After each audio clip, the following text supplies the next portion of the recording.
Барлықтарыңызға сәлем. Бүгін сіздермен Орео тортының жеңіл рецептімен бөліскім келеді.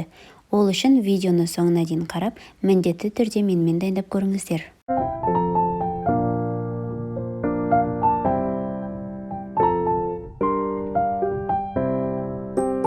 Алдымен біз құрғақ ыдысымызға 5 жұмыртқаны салып, жақсылап жұмыртқа ағырғанша миксерлеп аламыз.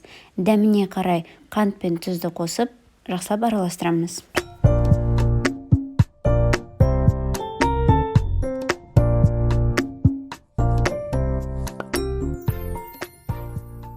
Жұмыртқаларды жақсылап миксерлеп алған соң, оның үстіне ерітілген сары майды қосамыз. Барлығын жақсылап араластырып, ұнды дайындаймыз. Ұнның үстіне қопсытқышты қосамыз. Екеуін жақсылап араластырып, біртіндеп жұмыртқамыздың үстіне саламыз. Бұл жерде миксерді қосудың қажеті жоқ. Жай ғана венчиктің көмегімен ұн мен жұмыртқаны жақсылап араластырамыз. Міндетті түрде електен өткізулеріңіз қажет ұнды. Барлығын жақсылап араластырып болған соң, оның үстіне електен өткізілген какаоны қосамыз.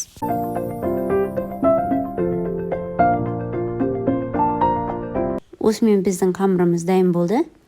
Енді оны біз формаға құямыз. Осы қамырдың рецептімен бізде 3 бисквит шығады. Қызып тұрған табаға 180 градусқа 10-15 минутқа салып аламыз. Міне біздің бірінші бисквитіміз дайын болды. Енді пышақтың көмегімен оны алып суытып қоямыз. Ары қарай тортымыздың кремін дайындайтын боламыз. Ол үшін бізге 33% мұздатылған кілегей қажет.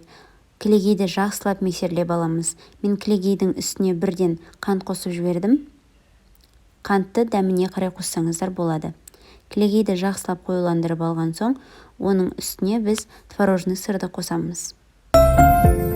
Екеуін ары қарай жақсылап миксерлейтін боламыз. Дайын болған креміміздің үстіне Орео печеньесін салып, жақсылап барлығын араластырамыз.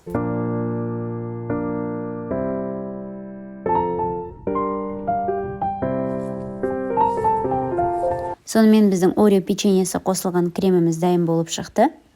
Дайын болған кремімізді пайдаланып, тортымызды жинақтайтын боламыз. Ол үшін ең алдымен кремді бірдей етіп бөліп, жақсылап торттың бетіне жағып шығамыз.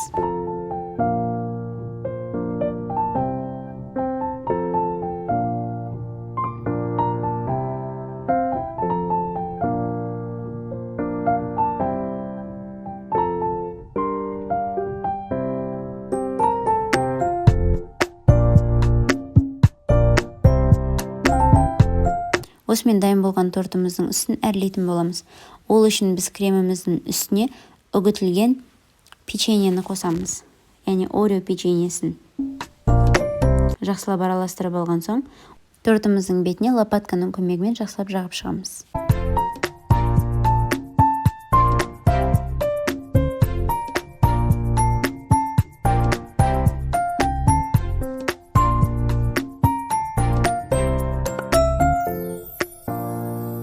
Тортымызға кремді бірдей етіп жақсылап жағып болған соң, оны тоңазытқышқа 5-6 сағатқа салып қоямыз.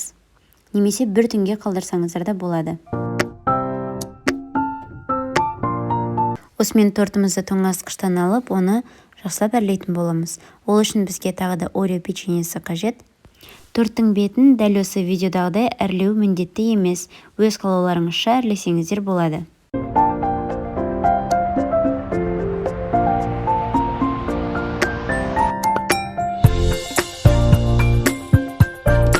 Осымен қыздар, біздің тортымыз толықтай дайын болып шықты. Міндетті түрде осы рецептпен жасап көріңіздер. Рецепт өте оңай. Сіздерге ұнады деген үміттемін. Егер видео ұнаса, лайк басып, каналға жазылуды ұмытпаңыздар. Барлықтарыңызға ас болсын.